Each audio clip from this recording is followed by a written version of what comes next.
Cloak and Dagger had an episode 5, and we just could not wait to talk about it because this episode is brilliant and one of the best written episodes of TV I've seen in a while.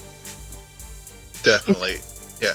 That's not an understatement, right? That is not an understatement at all. This episode had so many things going for it. I mean, the narrative structure of Tandy and it looks like almost like a debutante or a wedding party celebration for something as we are going through the beginning of the episode, and all the things that Connors and Ty, finally thinking he's going to get the justice, and it's that twist at the end with Tandy's support group friend. It was just it was one of those things. I think I even tweeted out that night at the end when I saw the ending. I was like, I was like, I had the wow emoji, like, that just blew my mind. I mean, the narrative structure alone was just so beautiful because I should have known better as a viewer of the show. I mean, she's in all white. She's in that what they do to her in those scenes of her telling this story, giving this speech. For moments there, I thought it was a funeral. Mm-hmm. Like, because you see also the subtlety of having the lights flashing, which are blue and red. So I'm like, oh, police car. I wonder if Tyrone got caught. I wonder if Tyrone got shot. Any of these different things, because she's like, raise our glass to the man we're celebrating. But the further it goes along, it's like, no, something's not right here. Where are we? What is this happening? And I love that, and I love how she's telling the story of the Viper and the farmer, which you really do believe is all about Tyrone and Connors. Yeah.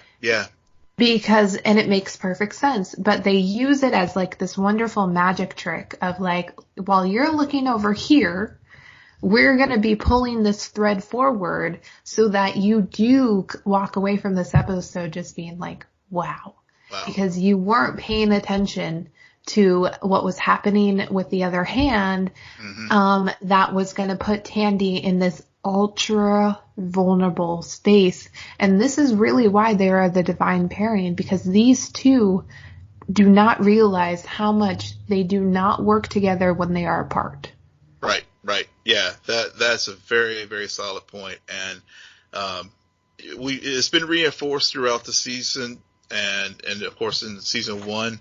But this episode, I think the brilliance of it was, and while you were describing about the misdirect of Connors thinking the Viper and the farmer was Connors and Ty, that was when it turned out that the real Viper was, I can't remember her name. Leah.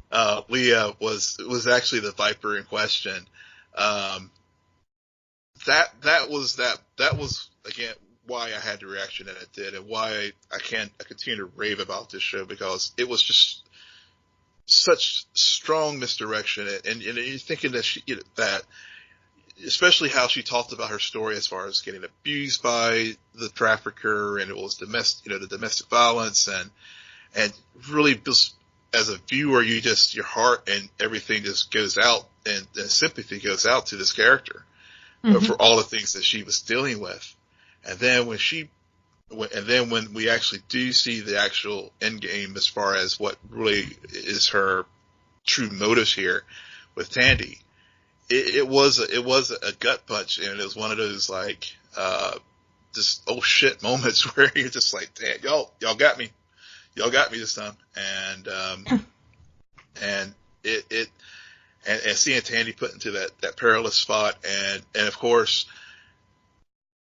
typically when this happens, Tandy and Ty have a difference of opinion, and they get pissed off, and they go off and do their own thing, and I guess that's a part of the growth of their relationship, that they will over time begin to realize that, okay, yes, we may have disagreements, yes, we may fight, yes, we maybe need some space from time to time, but at the end of the day, we have to work together to as a unit to solve these issues, because if doing it solo, we can't do it alone. Right. And really, and we've been talking about this in the previous episodes, like they have a few different priorities happening, and that's why they're finding themselves suddenly in conflict, because Tandy released Connors, and that's priority number one for Tyrone, because that's his biggest threat that's running out there. Like the vigilante endeavor to figure out what's happening on this girl's for Tyrone. It's like, no, that can wait, because I have to focus on the thing that might come after my family and the people I care about. With Tandy, her vendetta, yes, it's personal, but it's also driven by her anger for being a bystander while her mother was domestically abused. Mm-hmm. Like, and I think you got that a lot when she, in the previous episode with the tapes and everything. And I love how the next episode is called B-Sides.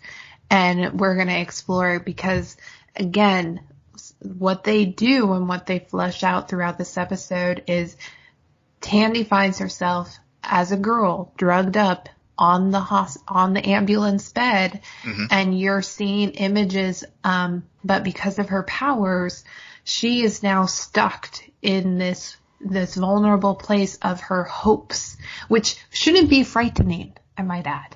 Yeah. But actually, for her sake, it is terrifying. Very much so. Very much so. And I think her anger, whereas I think with her anger and fears and stuff, usually she can have an outlet with Ty and his cloak to counterbalance that. Being on a constant feedback loop when she's in this perilous place and it's just all this hope and it's this dream sequence of, the honoring a man of the hour, and it's actually Ty, and actually when Ty comes down the stairs, he's with Evita, and he's also in a cop's uniform. A cop's uniform. So, which is another, very strong imagery there with what his current story is, which is being on the run from the police, being perceived as a cop killer and everything. So, it definitely like leaves the impression of how some of the, I guess, the dangerous aspects of Tandy's hopefulness when it is, whenever it puts, when she's in a situation like this. Cause I think even in the first season with her ex-boyfriend, I mean, they had that, she had a similar type thing where she had a very hopeful visions of them having the nice wedding in the old church and things were going to work out for the best. But, it's almost like a weird defense mechanism for all the pain that she suffers. Mm-hmm. Yeah, absolutely. Honestly, Will, that's all I have to say about this episode. If you haven't seen it, please go out and watch it and get caught up, because this season just keeps getting better and better. It does. Can't say it enough. Don't sleep on this show. Yeah. All right. Good night. Geek out. You're welcome.